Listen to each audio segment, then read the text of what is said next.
Hi, it's Sarah with House Copper, and today I'm showing you how to wire something in the flat. So I think in the past I've done a lot of videos on how to wire something once it's round, you know, where you turn it with the turning machine, and then you kind of open up that and you have to hand wire in the wire. And I know, so there's been several videos of wiring a top, but I want to do one wiring in the flat. So it's a combination of tools that are easier to find, tools that are harder to find, but it's just kind of one of those things, because what it does is it saves you from the step of having to, once you have something round, the only way to wire a top is to use the turning machine, then open it up on a stake, then hand hammer the wire in, which takes forever, and then do the wiring machine. This is just going to be bending it in a bar folder using the wiring machine, and then hand bending the shape into the round. So either way, there's some handwork, but this way is a little faster than the other way. They're both traditional, but this is only possible if you have a straight-sided shape. So there's no curve to this. It's not like a cone shape. This only works for straight-sided mugs and things like, you know, cylinders. So we're gonna go ahead, we're gonna use these different tools, and we are going to make a copper biscuit cookie cutter. Here is the bar folder. I often will choose the side that is prettiest to be to the outside, and the side that might have some scrapes from just getting it onto the inside. And then yes, this bar folder is backwards. It's how I learned it for many years with Bob, the master tinsmith that I apprenticed under, and it's how it is set up in my shop. You can also have the handle that I'm gonna have on my left be opposite of what it is and have it back here. But, all right, so what I did was I created this open space here. I'm not gonna close it at all. I'm gonna leave it wide open to take the wire next. All right, now I have my copper wire. This is a 3/16 inch copper wire. It's quite malleable because it is pure, but work hardening it, as we are going to be doing now, is going to be all we need to do. So I'm going to slip the end of this wire. Ideally, it does not stick out because then you have to grind it down. So you want to tuck it just inside. And as you can see, because it's copper and it's not perfectly straight, it's being annoying, but that's okay. So once I know that it's in there, I'll take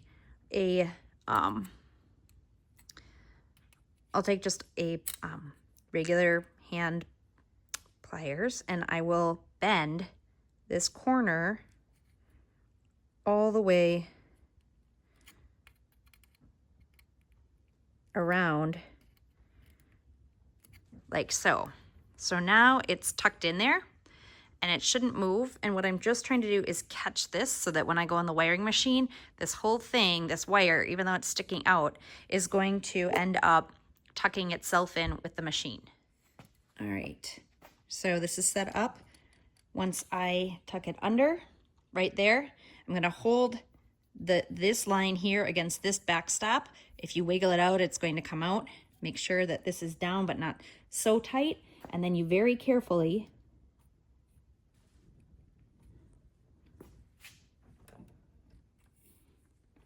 pull this through. And as you can see, the wire's getting automatically tucked in. Did you see that just go in? So that's what you want. And I'm trying to do this without having a good view because the camera is right where I normally look. All right. And there is a nice wire. It's nice and tucked snug inside there. And then I will probably do one more round where before I was slightly at a, like, not a 45-degree angle, but a little less.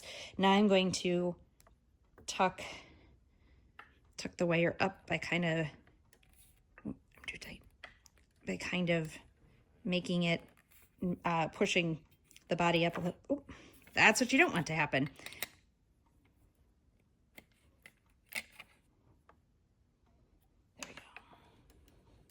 Doing this with the camera in the way is not fun. I don't recommend unless you are used to your machines. Just a one more tuck. I think it looks nice to do a second tuck, and it just a little bit more brings that down. Okay, but now obviously we have a flat shape that's wired. It's gone a lot faster than the hand hammering of this, which I've done in the past, where I would have to hand hammer this over, but now we have to shape this by hand. Shaping by hand also can mean a hammer.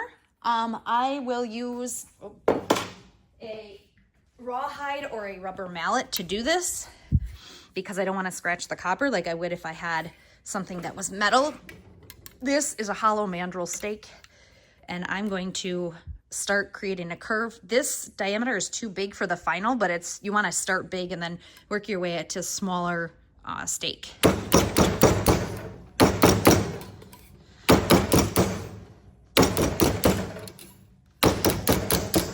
So as you can see, I'm starting to get a nice shape.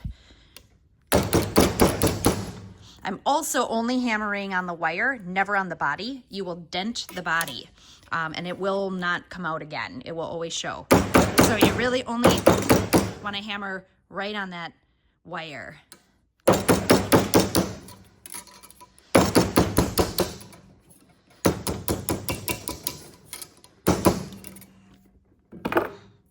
And that's as tight as I can make the diameter on this mandrel. So now I'm going to move to the tinner stake or the beakhorn stake. Same stake, different name. So same idea. You're always hammering not only on the wire, but against this. I'm not going to hammer over here. I'm always going to hammer where there's support on the back of the wire.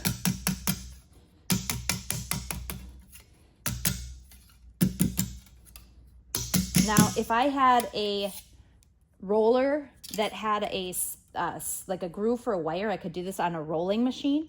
Bob has one. I do not. I'm going to try and get my little edges down so that once I get it tight enough, I can solder it nice and tight. Try not to rip your skin open. Yay me.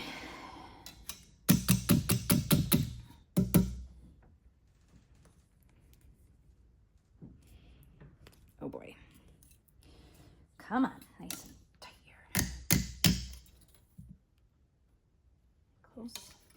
I'm trying to get the ends close enough that they will sit nice and flat once I solder this.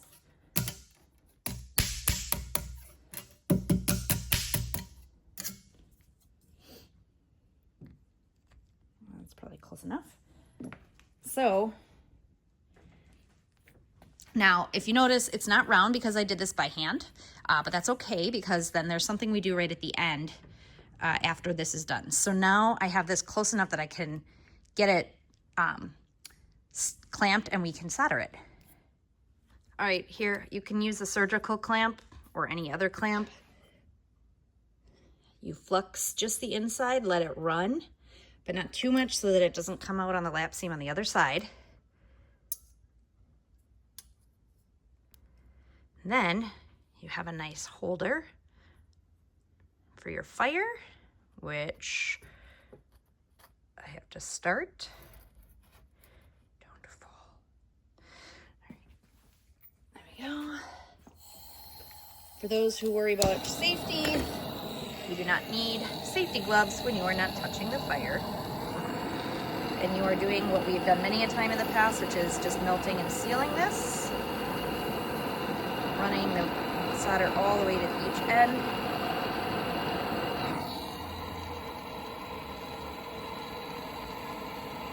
Letting it cool. Looks good there. And looks good there, and nothing ran. Nice and solid.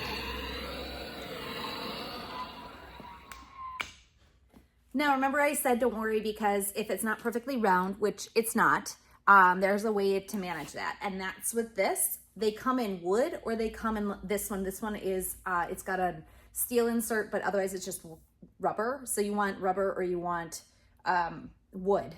And they come in all different sizes. Some of them are really big for wider diameters. And now I'm going to use a rawhide hammer. You can also use rubber, no metal. And I'm going to do what I did to make it round, and I'm going to once again make sure that I am only hitting the wire.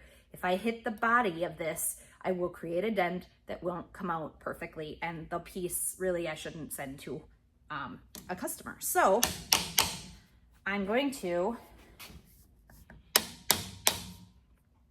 keep trying to get it round.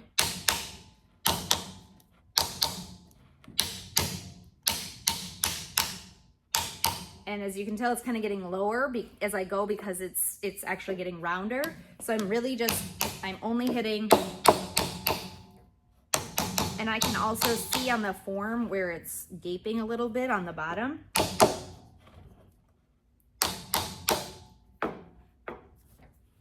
And you can pull it up, you can see if it's round, and then if it is, try and get it off. Might have to hit it to wiggle it. There we go. And it's now nice and round. So, yay. And this is 20 ounce, so it's quite strong on its own. It's quite thick on its own.